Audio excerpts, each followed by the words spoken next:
일단은 투자라고 하는 것 자체가 FP 여러분들이 인식하시기에는 조금 멀다라고 생각을 하실 수가 있는데, 기본적으로 코로나 사태 겪고 나서부터도 고객들에 대한 마인드 자체에 투자라고 하는 거는 이제 선택이 아니라 필수라고 하는 것들이 자극이 되다 보니까, 기본적으로 FP 여러분들이 시장이 흘러가는 경제 상황에 대한 것들을 어느 정도 이해를 하시지 않으면 기존의 고객들을 상담하시기 좀 많이 어려울 수 있을 것 같아요. 그리고 추가적으로는 우리가 운영하고 있는 자산들에 대한 포지션 자체가 보험이라고 하는 상품 자체 한 군데가 아니라 기본적으로 운영해야 되는 포지션 자체, 자산 관리에 대한 영역으로 많이 넓어지고 있다 보니까 그런 부분에 있어서도 FP 학습에서는 좀 많이 필요하시지 않을까. 이게 뭐 모든 걸 가르쳐 드리고 모든 도움이 될 수 있는 정보는 절대 아니지만, 우리가 그냥 기본적으로 알아야 되는 수준으로 요걸 토대로 좀 지식에 대한 폭을 넓혀 가시는 데 활용하시면 좀 좋을 것 같습니다.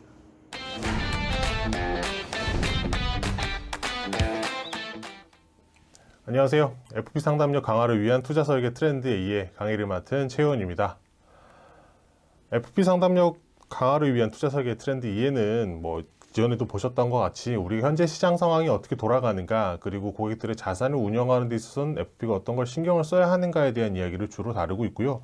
오늘 다룰 주제는 앞서 2021년 1월에 저희가 한번 강의로 찾아뵀었습니다. 그때 봤던 내용들에 대해서 이후에 지금 상반기에는 어떤 이슈가 있었고 앞으로 있을 하반기에는 어떤 게 중요한 이슈일까, 그리고 아무래도 지금 전 세계 시장 자체가 많이 안 좋기 때문에 그 중에서 우리 경제의 중심을 가지고 있는 미국은 또 어떤 것들이 문제가 있는가 짚어보고, 그에 따른 투자 포트폴리오는 어떻게 가져가시면 좋을지에 대한 얘기까지도 나눠보겠습니다. 2022년 1월에 했던 강의를 한번 찾아보시면 보실 수 있겠지만, 그때 이런 요소들을 이제 올해 있을 위험 요인이라고 얘기를 했었습니다. 첫 번째로는 정치 불안에 대한 이야기를 했었고, 그 다음 이제 공급망 붕괴에 대한 이야기를 했고, 그에 따른 인플레이션, 그리고 중국발 불안에 대한 이슈들을 이야기를 했었습니다.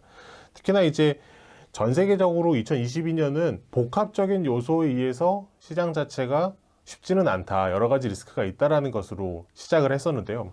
실제 2022년 상반기에는 이런 이슈들이 각각의 분야에서 리스크로 좀 찾아왔었습니다. 첫 번째로는 우리가 예상을 했다라고 하기에는 좀 의외의 사건이었죠. 우크라이나에서 전쟁이 발생을 했는데, 우크라이나 전쟁 자체가 러시아와 분쟁이 발생을 했고 생각보다 전쟁이 길어지면서 전 세계적으로 좀 전쟁이 확전되는 영향을 좀 미쳤습니다. 그리고 그에 따라서 러시아가 우크라이나 지역에 있는 농산물이라던가 원유 등등에 대한 부분들이 수급에 차질이 생기면서 공급망 불안이 더 가속화가 됐죠. 그리고 중국발 불안이라고 해서 우리가 앞서서 짚었던 내용들은 중국의 부채에 대한 이슈가 좀 강하게 자극이 됐었습니다. 아무래도 코로나 시대 자체에서 성장이 좀 떨어졌다라고 분석이 됐었고, 기존에 가지고 있던 높은 부채 자체가 중국 시장을 억제이지 않겠냐라고 했는데, 실제로 중국에서 이슈가 발생한 부분들은 코로나가 확산이 되면서 오히려 중국은 코로나 초기에는 환자 수가 그렇게 많이 나오진 않았는데, 오미크론 변이 상태에서는 봉쇄가 전면적으로 이루어졌고, 특히 상하이라는 대도시가 봉쇄가 되면서 공급망 붕괴라는 것에 더 악영향을 줬다. 그래서 글로벌 공급 차질에 큰 영향을 끼쳤고요. 그로 인해서 인플레이션이라고 하는 부분들이 물가 상승이 작년에 예상했던 것, 그리고 상반기에서도 1월부터 그리고 6월 여름이 다가오는 점점 강도 자체가 높아지기 시작을 했습니다. 그래서 실제로 인플레이션에 대한 리스크 자체가 연초에 생각했던 것보다는 지금 2022년에 진행되면서 좀 많이 우려가 되기 시작을 했고, 특히 미국 같은 경우에는 금리 인상을 예상보다 더 빠르고 강하게 실행하는 효과를 나왔다라고 볼 수 있을 텐데요. 각각의 리스크 요인들에 대해서 좀 정리를 해보면, 첫 번째 우크라이나 그리고 러시아 전쟁입니다. 돈바스 지역이라고 하는 우크라이나 동부 지역을 가지고서 우크라이나 정부군이랑 친러 반군 간의 분쟁은 그 안에 계속 있었습니다. 그런데 이 지역에 대한 친러 반군에 대한 지지, 혹은 또 러시아 자체에서의 우크라이나 동부 지역에 대한 천연가스라던가 흑해 지역에 대한 지배권 이런 것들을 토대로 러시아가 침공을 하기 시작을 했고, 두 나라의 전면전으로 좀 확전이 됐죠. 근데 예상외의 문제는 뭐냐면, 문제라고 표현하기는 또 애매할 수 있겠습니다만, 우크라이나가 강한 항전을 하기 시작을 했습니다.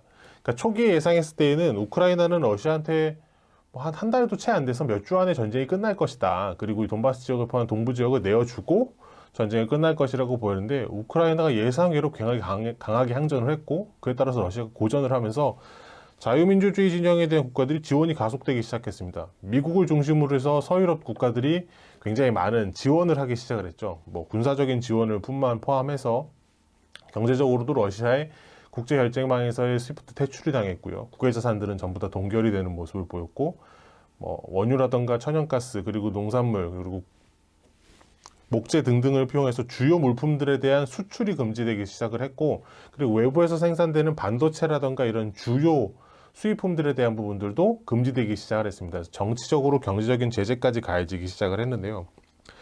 뭐 보시다시피 돈바스 전투 지역이 개설된 이후에는 미국이랑 영국이랑 독일을 포함해서 폴란드라던가 동부 유럽에 위치한 다양한 국가들에서도 우크라이나 지역에다가 수많은 군사 무기들을 좀 지원을 하기 시작했습니다.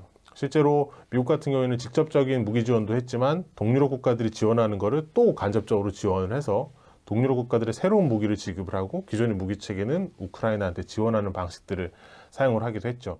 그래서 이 전지 장치